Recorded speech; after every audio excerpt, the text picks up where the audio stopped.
శివా, నానా శివా, శివా, ఏం ఆలోచిస్తున్నావురా? పద భోంచేద్దు గాని. అమ్మా, నాన్నగారు ఎప్పుడు తాగడం మానేస్తారు? నువ్వెందుకు టెన్షన్ తీసుకుంటున్నావు నాన్న? నేనున్నాను కదా. నాకెందుకో చదువు మానివేయాలేమో అనిపిస్తోంది. ఎందుకు? ఏం జరిగింది? అదేంటంటే అమ్మా, స్కూల్ ఫీజు మనం టైంకి కట్టలేదు. అందుకే టీచర్ నన్ను తిడుతున్నారు. మరి నా ఫ్రెండ్స్ నన్ను ఎలా చూస్తున్నారంటే నేను ఒక పేదవాడన్నట్టు. నానేమో మందు తాగుతున్నారు కానీ జనాలు మనల్ని చెడ్డగా చూస్తున్నారు. మనకంటూ ఎటువంటి గౌరవం లేదా అమ్మా? ఎందుకు అలా మాట్లాడుతున్నావు పిచ్చోడా? మనం నాన్నగారికి నచ్చ చెప్దాం. నువ్వు బాధపడకు. అమ్మా, మేడం గారు చెప్పారు ఇంకా 2 రోజుల్లో స్కూల్ ఫీజు కట్టకపోతే క్లాస్లో కూర్చొనివ్వరంట. మరి ఎగ్జామ్లో కూడా కూర్చోబెట్టరు. అమ్మా, నువ్వు నా ఫీజు కట్టమ్మా. సరే తల్లి, అంతా కట్టేస్తాను. రేపట్లో ఎలాగోలా డబ్బులు తీసుకొచ్చి కడతాను, సరేనా? అమ్మా, నీకు జ్వరంగా ఉంది. అలా ఏమీ లేదు. అదే వంట చేస్తున్నాను కదా, వేడికి ఒళ్ళు వెచ్చగా అయింది అంతే. ఇద్దరూ రండి, భోంచేద్దురు గాని.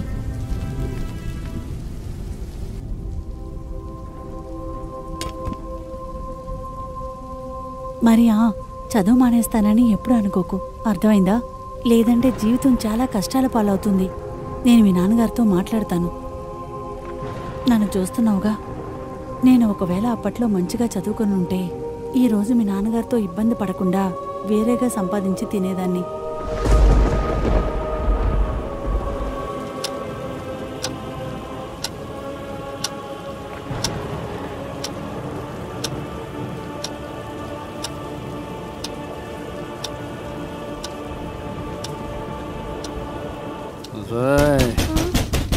తలుపు తీవే. తలుపు తీ. అక్కడ తెచ్చావే? తలుపు తెరవే. తలుపు తీ. ఈయన రోజు రోజుకి డ్రామాలు చేస్తున్నాడు. నేను ఈ రోజు అసలు తలుపులు తెరవను. తీయకపోతే పగల కొడతానా దీన్ని? తలుపు తెరు. చెప్పేది నీకే, తలుపు తెరు. లేదంటే పగల కొడతాను. తలుపు తెరవా. ఎక్కడ తెచ్చావా నువ్వు?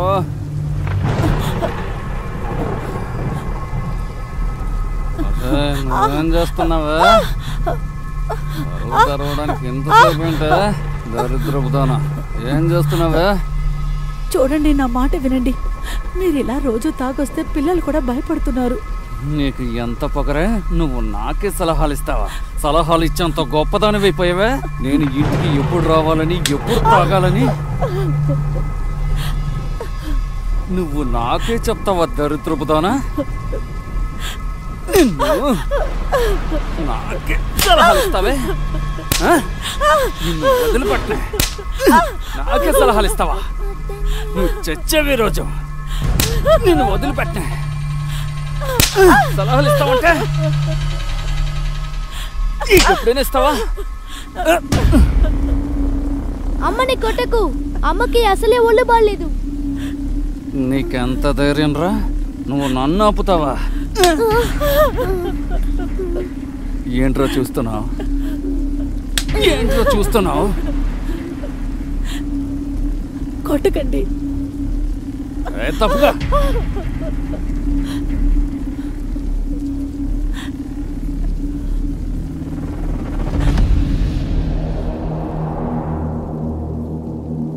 నువ్వు నన్నే చంపుతావంట్రా?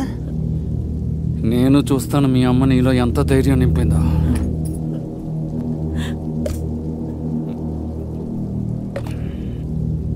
రారా, చంపు. చంపరా, చంపు. చంపరా.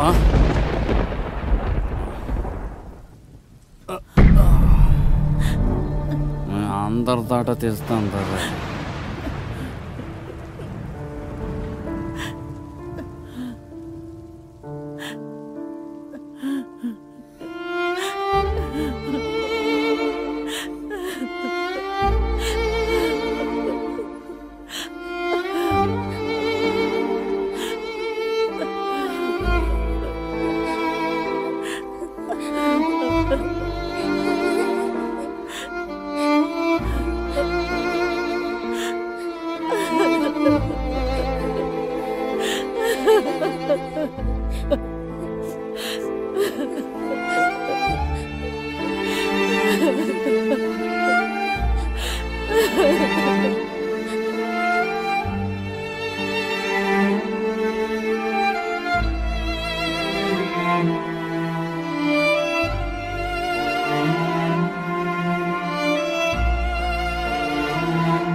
ఏమండి టిఫిన్? వద్దు. మిమ్మల్ని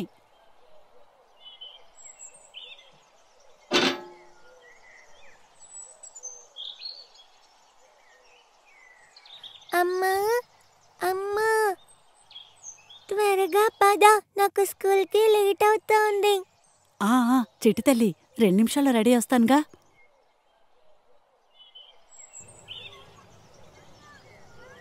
నానా శివ, నువ్వు రెస్ట్ తీసుకో, నేను రాదు కానీ స్కూల్లో వదిలిపెట్టి వస్తాను. సరే అమ్మా.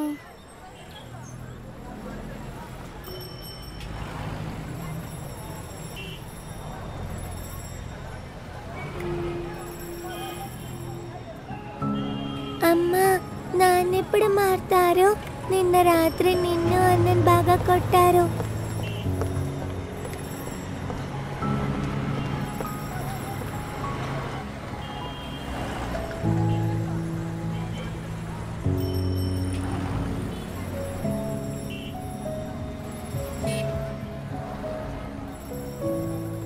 అయ్యో భగవంతుడా, ఇంకెన్ని రోజులని పిల్లలకి ధైర్యం ఇవ్వను. నేనున్నా కూడా నా పిల్లలు నరకంలో జీవిస్తున్నట్టు ఉన్నారు. దీని బదులు మేము చనిపోయినా బాగుండేది. రోజు రోజుకి గొడవ, సమాజంలో అవమానాలైనా తగ్గేవి.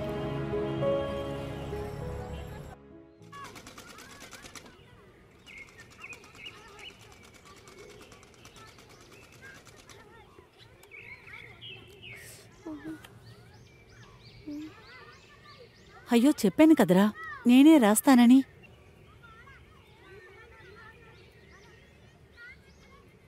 ఇలా ఇవ్వు. ఇదిగో.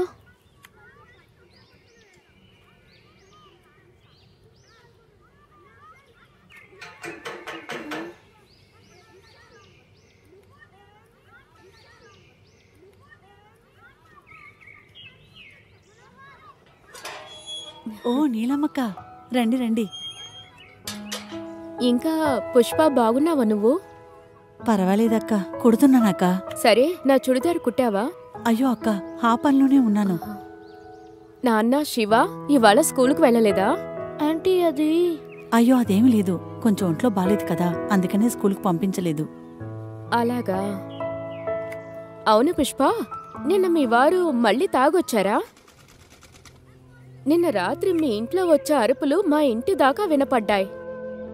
ఏం చేయనక్క, పోయిన జన్మలో ఏదో పాపం చేసినట్టున్నాను, అందుకని ఈ జన్మలో అనుభవిస్తున్నాను. లేదు పుష్ప, అలా అస్సలు కాదు. నేను నీకు ఎన్నిసార్లు చెప్పాను, పూర్ణ పరమాత్మ పాపకర్మలను కూడా నాశనం చేస్తారు. ఇక్కడ పాపకర్మలను అనుభవిస్తూ జీవితమే నాశనమైపోయింది. ఇంక వినే ఓపిక నాకు లేదు. అంటే ఏంటి? ఇంకేంటక్క, ఈయన ఏమీ మారడమే లేదు, అందుకే పిల్లల్ని తీసుకుని వెళ్ళిపోతాను. ఇంకేం చేయను. ఎందుకలా మాట్లాడతావు? ఉన్న సమస్యకి పరిష్కారం వెతకుండా పారిపోయినట్టే కదా. ఎప్పుడు ఈయన బిజినెస్ దెబ్బతిన్నాదో అప్పటి నుంచి ఇంటి వాతావరణమే మారిపోయింది. ప్రతిరోజు మందు తాగి వస్తారు, మరి కోపం మాపైనే చూపిస్తారు. దీనికి పరిష్కారం వెతుకుతూ నేను అలసిపోయాను. ఇంకా తట్టుకునే ఓపిక నాకు లేదు. నాకింకా 2 దారులే మిగిలాయి. నేను ఇల్లు వదిలైనా వెళ్ళాలి, లేదంటే ఆత్మహత్య అన్నా చేసుకోవాలి. అలా కాదు పుష్ప, ఇది తప్పు. ఆత్మహత్య మహాపాపము. పుష్ప, నువ్వు ఈ నరకపు జీవితం నుండి బయటికి రావాలి అనుకుంటే దానికి ఒకటే దారి. దాని గురించి నీతో ఎప్పుడూ చెబుతూనే ఉంటాను.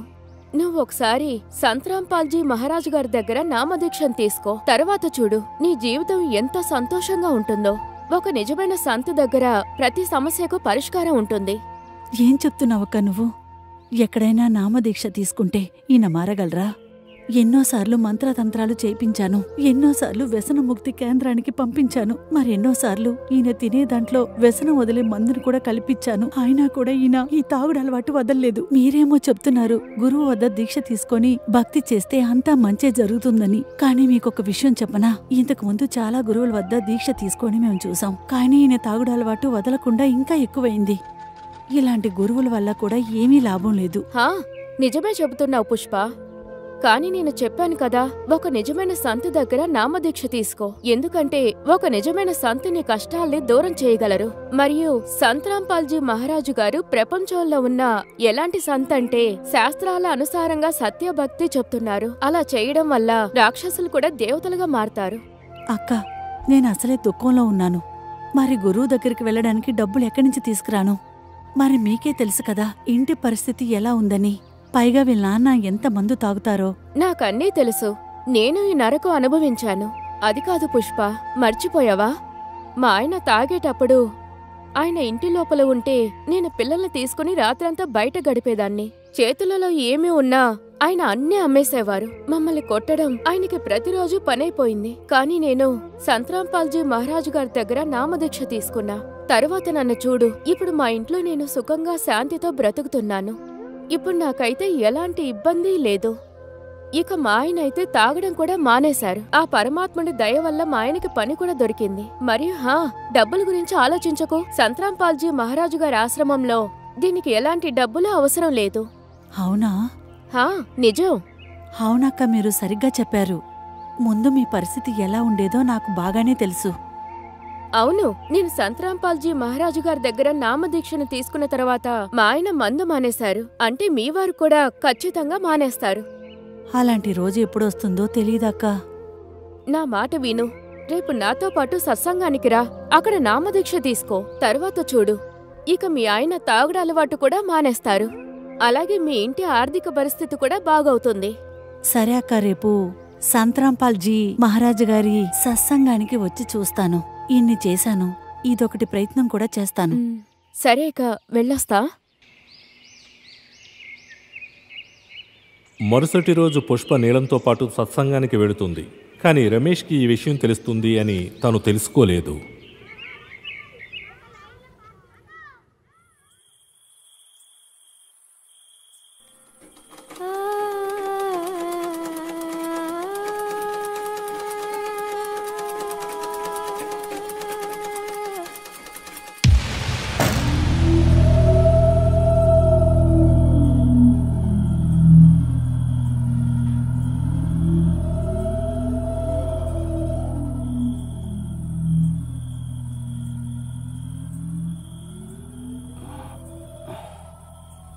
ఏంటే, సత్సంగానికి వెళ్ళే సోకు పట్టుకుందా? నన్ను అడగకుండా ఇంటి నుంచి బయటకు వెళ్ళే ధైర్యం ఎక్కడిది? ఈ ప్రపంచంలో ఇంకే చోటు దొరకలేదే? సత్సంగానికి వెళ్ళాలనా? వస్తే చెప్పవే, సత్సంగం పేరుతో ఎక్కడికి వెళ్తున్నావు? మీలాంటి తాగుబోతులకు సత్సంగం గురించి ఎప్పటికీ అర్థం కాదు. నా నుంచి దూరంగా ఉండండి. మీ జీవితాన్ని ఎలాగో పాడు చేసుకున్నారు. మేం భక్తితో ఉంటే అది కూడా మీరు చూడలేరా? సత్సంగంలో ఏం జరుగుతుందో నాకు తెలుసు. పనికిరాని పనులకే అక్కడికి వెళ్తున్నావు. ఇది చూడటమే బాకీ ఉంది నాకు. నా మర్యాద పోయింది కదే. ఇదిగో జాగ్రత్త, ఇంకోసారి సత్సంగం పేరెత్తితే చంపేస్తా. అన్నం వడ్డించుపో.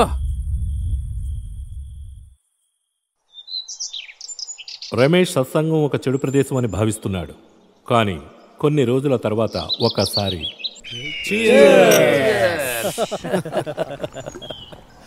ఏంటారా, ఏం చేయాలో తెలియడం లేదు.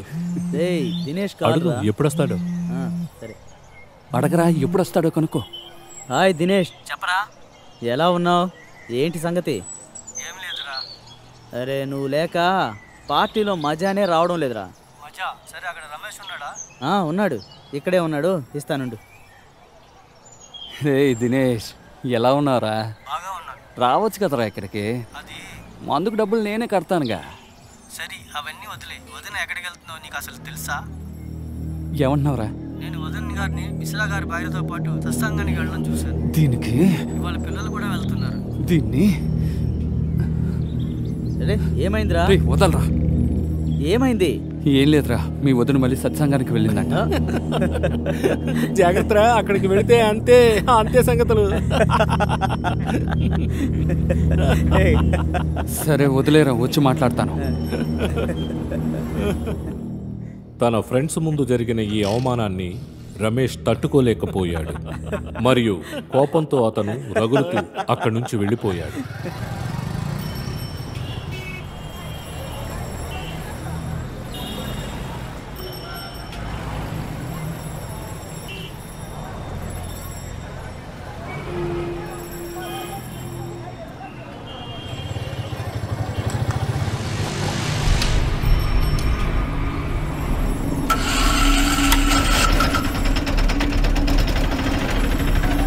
పడవే, నీ సత్సంగం ఏంటో నేను చూస్తాను.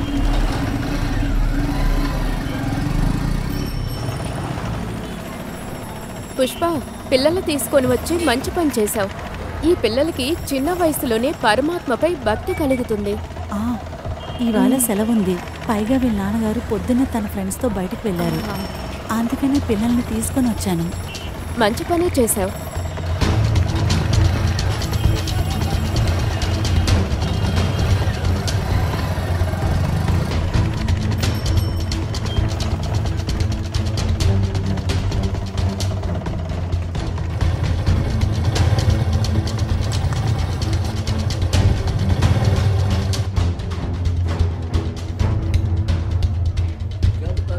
పరమాత్ముడు మనకు గుర్తు చేస్తారు.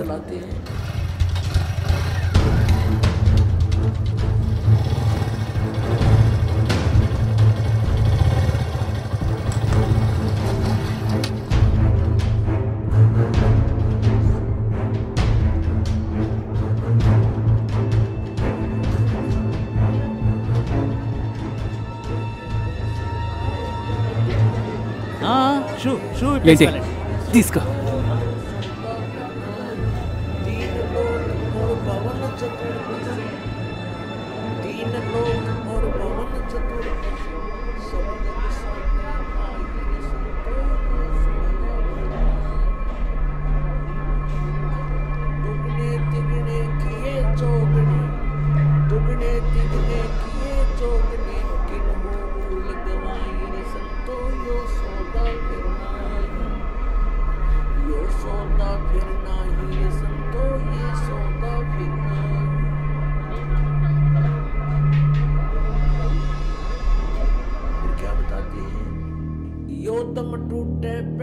ఆగండి సత్సాహెబ్ భక్తుడు గారు, ఇటు వెళ్ళకూడదు.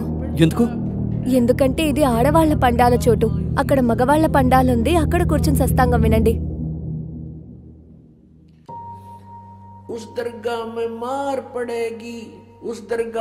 ఆశ్రమంలో అందరూ సత్సంగాన్ని వినడం చూసి రమేష్ కూడా వాళ్ళ మధ్యలో శాంతియుతంగా కూర్చుంటాడు.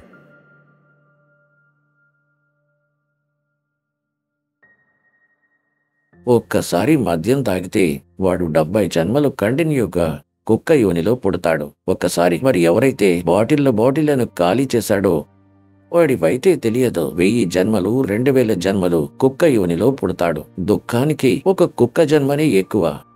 ఇప్పుడు చతురుడై మద్యం తాగుతాడు, మరి రుబాబు చేస్తాడు. ఇంకా భార్య ఏడుస్తూ నిలబడి ఈ రొట్టె తినండి లేకపోతే చనిపోతాడని ఆమె అడుగుతుంది. పల్లెను తీసుకెళ్లి రొట్టె తినండి అని అతను నెట్టుతాడు, దూరం ఉండు అని. కాని ఆ భోజనం ఎక్కడో దూరంగా వెళ్ళిపడుతుంది.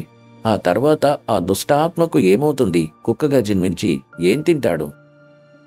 ఎప్పుడైతే నువ్వు పల్లెంను నెట్టావో కుక్కగా అయిన తర్వాత ఆకలి వేస్తుంది. రాత్రంతా అరచి గల్లీలో పడి ఉంటావు. చలి వేడిలో పొద్దున లేస్తూనే ఎక్కడికి వెళ్తుంది కుక్క? ఇక వంటింట్లో నుంచి వాసనైతే వస్తుంది, భోజనంది. ఇలా చేస్తూ సరిగ్గా వెళ్తుంది. ఎలాగంటే ఎవరూ ఆపలేరన్నట్టు. ఆకలిగా ఉంది, ఆపుకోలేనంత. ఇప్పుడు అక్కడ వంటింట్లో ఎవరు ఉండనిస్తారు? ఆ మూర్ఖునికి ఆ ఇంటివారు ఎవరైనా చూస్తే పో అని తరుముతారు. కానీ దీనికి ఆకలి వేసి డేరిగా వెళ్తుంది. అప్పుడు కట్టె ఎత్తి నడుముపై కొడతారు. తర్వాత టావ్ టావ్ అని గల్లీలో పరిగెడుతుంది. కొద్ది సమయం తర్వాత కట్టెదెబ్బ మర్చిపోతుంది. ఇంకో ఇంటి దగ్గరికి వెళ్తుంది. ఎందుకంటే లోపల ఆకలి అలానే ఉంది. అక్కడ దాని భాగ్యం లేదా దౌర్భాగ్యం దానికి ముక్క దొరుకుతుంది, లేదా కట్టెదెబ్బ దొరుకుతుంది, లేదా చెప్పు దెబ్బ దొరుకుతుంది. ఒకవేళ అక్కడ కూడా సేవ కట్టెతోనే అయితే ఇంకా ఆ రోజు ప్రయత్నం వదిలేస్తుంది. ఆ తర్వాత అది అడవి వైపు పరిగెడుతుంది. అక్కడ ఏం తింటుంది? మలము తిని వస్తుంది. మరి ఎప్పుడైతే మందు తాకి నెట్టావో అయితే ఈ కర్మలు గుర్తు చేయబడతాయి. ఇదేదో ఊరికే చెప్పింది కాదు, భగవంతుడే స్వయంగా చెప్పిన కథ. మరియు ఏ మహాపురుషులైతే దీనివల్ల లాభం పొందారో మీకు ప్రత్యక్షంగా చూపించాను. మరియు ఈ దాసునికి అనుభవం అయింది. వీరు కూడా భవసాగరాన్ని దాటుతారు. ఈ జ్ఞానాన్ని ఎంత విస్తరింపజేస్తారో మీకు అంత పుణ్యం దక్కుతుంది. ఈ నిజాన్ని నమ్మండి. అందరూ మీ అన్నా చెల్లెళ్ళు దారి తప్పి వెతుకుతున్నారు. ప్రేమతో చెప్పండి, ఎందుకంటే ప్రేమతో వింటారు. ప్రేమతో చెప్పినప్పుడు మొదటిసారి రియాక్షన్ ఖచ్చితంగా కలుగుతుంది, ఎందుకంటే కాలుడు కూర్చున్నాడు. ఈ వాణి వినిపించండి, వాళ్ళకి చెప్పివ్వండి, వాళ్ళు వింటుంటారు. కాలుడు పారిపోతారు, తర్వాత వారికి వారి ఇక్కడికి వస్తారు. మీ అన్నా చెల్లెళ్ళు విశ్వంలో ఉన్న ప్రాణులందరూ ఒకే పరమాత్ముని పిల్లలని ఇది గుర్తుపెట్టుకోండి.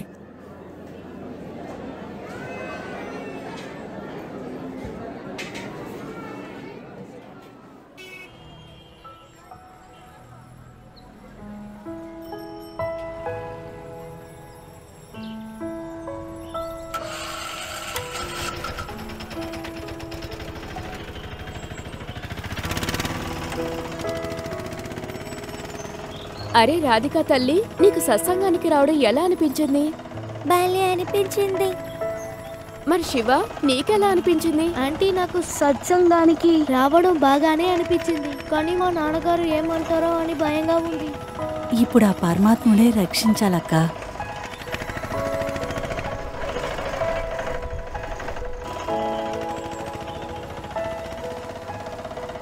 సరే పుష్ప, ఇక చింతించుకో. సత్ సాహెబ్. సరే పిల్లలు, సత్ సాహెబ్. సాహెబ్.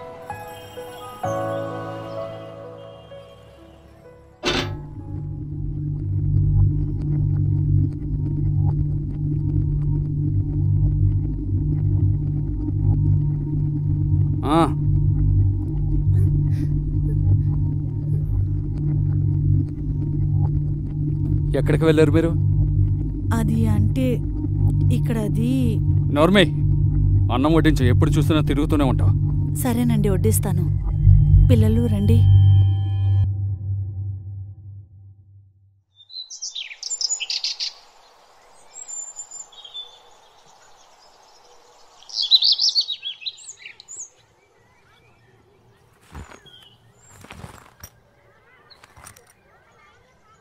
వెళ్ళొస్తాను.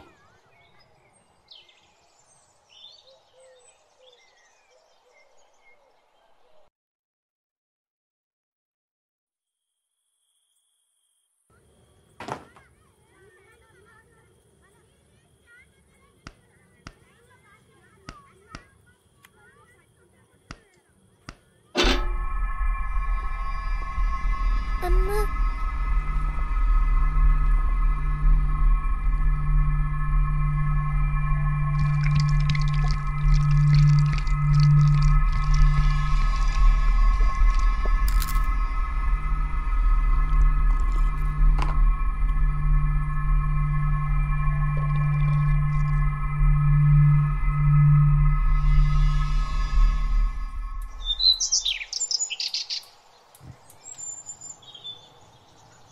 ఏంటి, టిఫిన్ రెడీనా?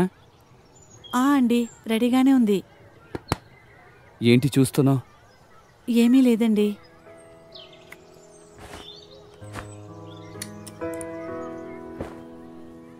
పిల్లలు ఫీజు కట్టావా?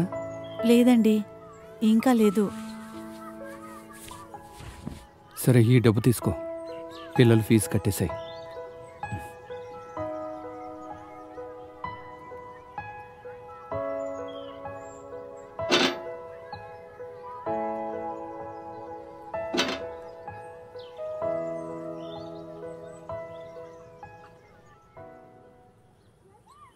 కొన్ని రోజుల తరువాత, కొన్ని రోజులుగా రమేష్ ఇంటికి త్వరగా రావడం మొదలు పెడతాడు.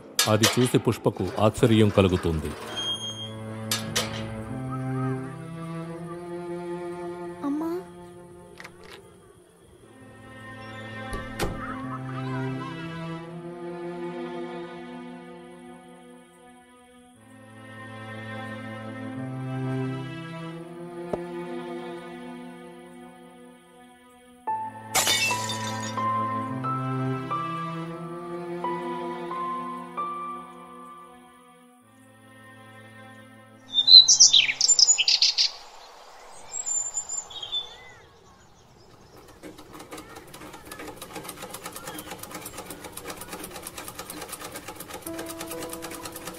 అమ్మా, ఇప్పుడు నాన్న ఎందుకు మందు ఇంటికి తెచ్చి తాగుతున్నారు?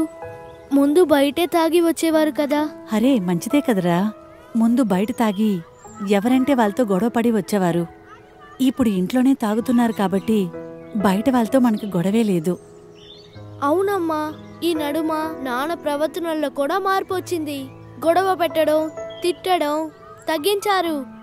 సరిగ్గా చెప్తున్నావన్నయ్య, అమ్మని కూడా కొట్టడం లేదా? ఇదంతా గురుగారు చమత్కారం అనిపిస్తోంది. ఓ పరమాత్మ, మాపై దయ చూపండి.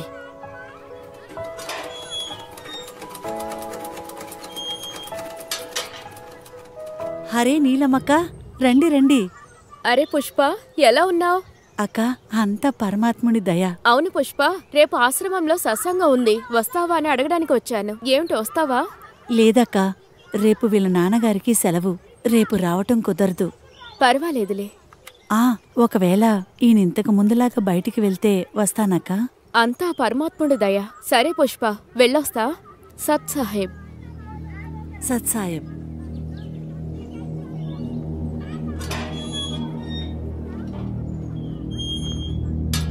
ఎందుకొచ్చింది ఈమె? ఏమీ లేదండి, ఆమె బట్టలు కుట్టడానికి ఇచ్చింది, అందుకనే వచ్చింది.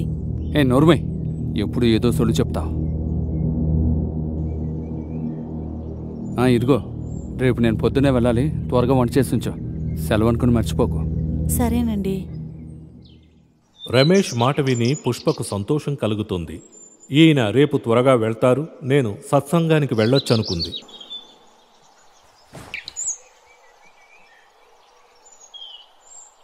సరే, నేనిక వెళ్ళొస్తాను. సరేనండి.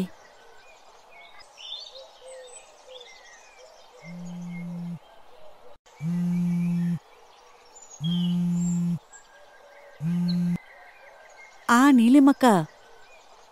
అవునక్క, నేను 5 నిమిషాల్లో రెడీ అయ్యి వస్తానక్క. సరే అక్క, సరే. అమ్మా, మమ్మల్ని కూడా సత్సంగానికి తీసుకువెళ్ళు. అమ్మా, అక్కడ చాలా బాగుంటుంది. సరే నాన్న, మిమ్మల్ని కూడా అక్కడ తీసుకెళ్తాను, పదండి. పుష్ప ఈరోజు కూడా 2 పిల్లలతో పాటు నీలంతో కలిసి సత్సంగానికి వస్తుంది. అయితే ఇక్కడ వారితో ఏం జరగబోతోందో అస్సలు ఆమెకు తెలియక వచ్చింది.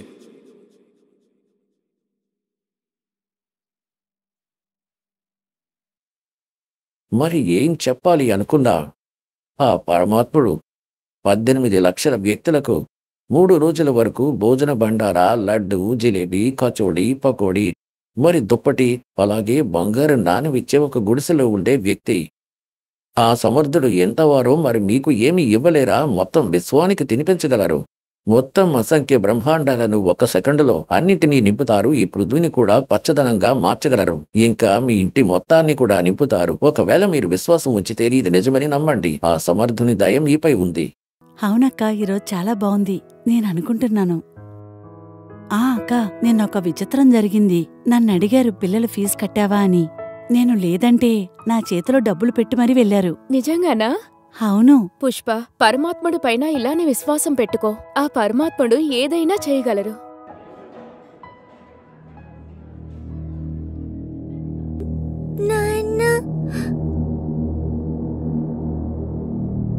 నానా, మా చెప్పరా? అక్కడ చూడు.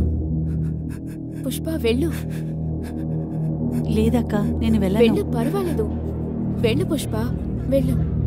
సరే అక్క, వెళ్తాను.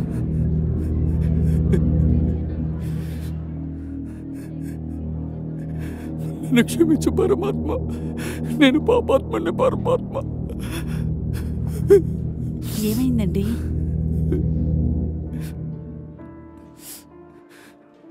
నన్ను క్షమించు పుష్ప, నా వల్ల పెద్ద తప్పు జరిగింది. నేను ఏం చేస్తున్నానో నాకే తెలీదు. కానీ ఇవాళ సత్సంగం విన్నాక నా అంతరాత్మ మేలుకొంది. నేను ఇలా చేసినందుకు నాకే సిగ్గుగా ఉంది. నన్ను క్షమించు పుష్ప. పర్వాలేదండి, మీరు ఏడవకండి.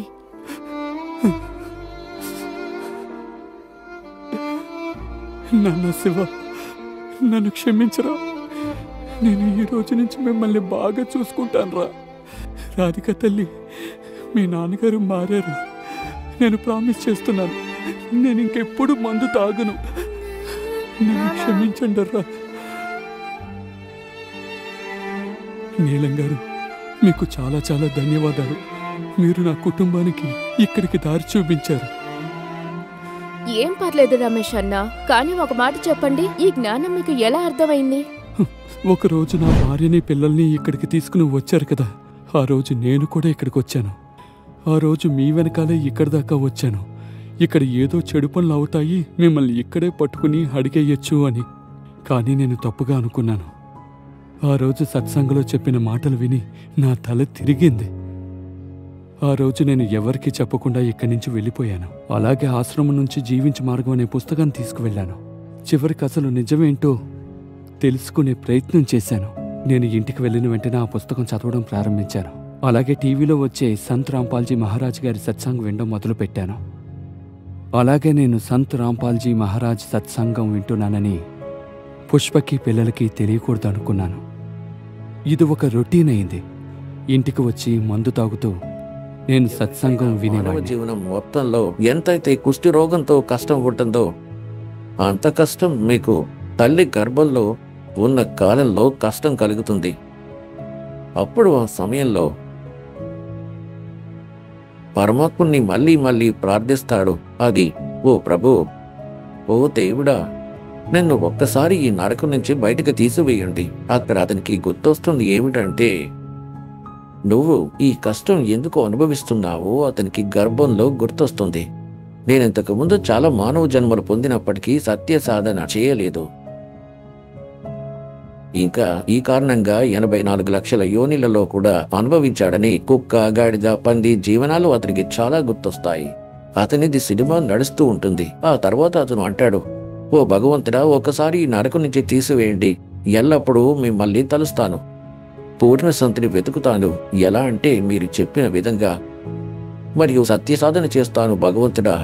కేవలం పొట్టకూటి కోసం పని కూడా చేస్తాను, కానీ మిమ్మల్ని మరువను. ఇప్పుడు పరమాత్మ అంటారు, ఈ ప్రాణి బయటకు వచ్చిన తర్వాత అన్నింటికంటే ముందు భగవంతుడిని మర్చిపోతాడు. మిగతా పనికిమాలిన పనులు గుర్తు తెచ్చుకుంటాడు. మందు తాగడం, మాంసం తినడం, సినిమాలు చూడడం, మరియు ఇంకా అడ్డమైన పనులు, పెద్ద భవనాలు, కార్లు కొనుక్కోవడం. అప్పుడు పరమాత్ముడే అతనికి గుర్తు చేయడానికి వస్తారు. ఆ పరమాత్ముడే అతనికి గుర్తు చేయడానికి వస్తారు. సత్సంగం వింటూ వింటూ నాకు జ్ఞానం కలిగింది. తాగడం నాకు విరక్తి కలిగేది.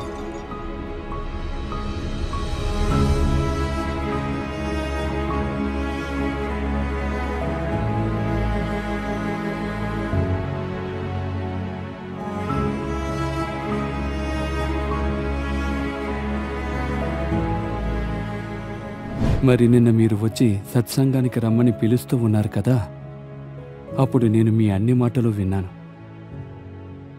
నా వల్ల పిల్లలు పుష్ప సత్సంగానికి వెళ్ళకపోవడం అనేది జరగకూడదనుకున్నాను. అందుకే నేను పుష్పతో అబద్ధం చెప్పాను, ప్రొద్దున్నే బయటికి వెళ్ళాలి అని. అప్పుడు నా మనసులో అనిపించింది, నేనెందుకు సత్సంగానికి వెళ్ళకూడదు అని. అందుకే నేను కూడా సత్సంగానికి వచ్చాను. సంత్ రాంపాల్జీ మహారాజ్ నిజంగా ఒక నిజమైన సంత్. నా కుటుంబంతో పాటు నన్ను కూడా ఇక్కడికి లాగారు. నా లోపల ఉన్న రాక్షసుని చంపి దైవత్వాన్ని పొందే మార్గం చూపించారు. ప్రొద్దున్న మర్చిపోయి సాయంత్రం ఇంటికి వస్తే దాన్ని మరవడం అనరు. కానీ మీరు సంత్రాంపాల్జీ మహారాజు యొక్క జ్ఞానం అర్థం చేసుకున్నారు. ఇంతకన్నా సంతోషమైన విషయం ఇంకేముంది? అవును, ఇప్పుడు నాకు నామదీక్ష ఇప్పించండి. దానివల్ల నా పాపం కొంత తగ్గుతుందేమో.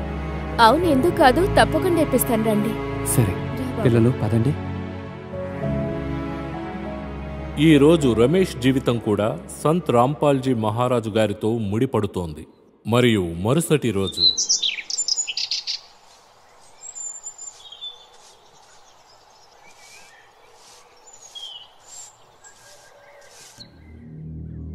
మీరేం చేస్తున్నారు? నిన్న చెప్పారు కదా నేను ఇంకెప్పుడు మందు తాగను అని.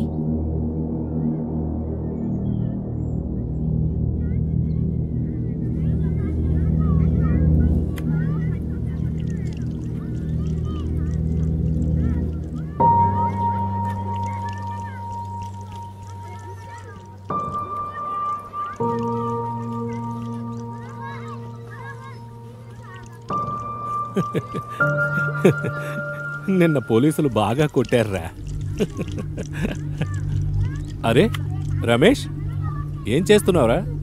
పిచ్చివాడివయ్యావా ఏంటి? ఎందుకు అంత కాస్ట్లీ మందుని మోరీలో పడేస్తున్నావేంటి? నేను పిచ్చివాడిని కాలేదు. మొదట అలా ఉండేవాడిని, కానీ ఇప్పుడు నేను సంత్ రాంపాల్జీ మహారాజు గారి నుంచి నామదీక్ష తీసుకున్నాను. ఇప్పుడు నాకు జ్ఞానోదయం కూడా అయ్యింది. ఇది తాగడం వలన ఎంత పాపం చుట్టుకుంటుందో. చూడరా, పాపాలు చేసి తీర్థయాత్రకు పోయినట్టు. అలాగే అర్థం చేసుకోండి. రేయ్, పారబోస్తే ఏమొస్తుందిరా, మాకైనా ఇవ్వు. చూడండి, నాకు బుద్ధి లేనప్పుడు మీకు బాగా తాగించాను, కానీ నాకిప్పుడు ఓ విషయం కూడా తెలిసింది. ఒకవేళ నేను ఎవరికైనా తాగడానికి ఇచ్చినా కూడా నేను పాపానికి భాగస్తున్నవుతాను. అందుకే నేను ఈ విషయాన్ని ఎవ్వరికీ కూడా ఇవ్వలేను. పదరా, వీడు సాధువైపోయాడు. ఆగండి అంకుల్ గారు. అరే ఏంట్రా,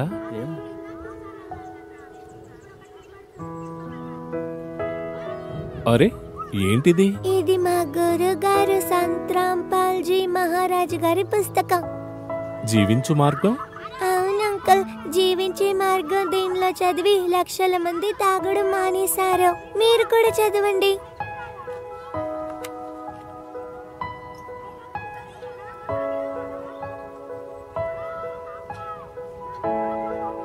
రాధిక తల్లి, నువ్వు చెప్పావు కదా, మేము ఖచ్చితంగా చదువుతాం.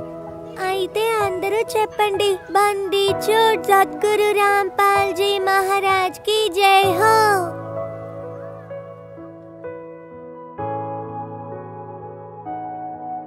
మిత్రులారా, ఇప్పుడు మీరు చూశారు, చివరకు రమేష్ యొక్క మత్తు అలవాటు వదిలిపోయింది.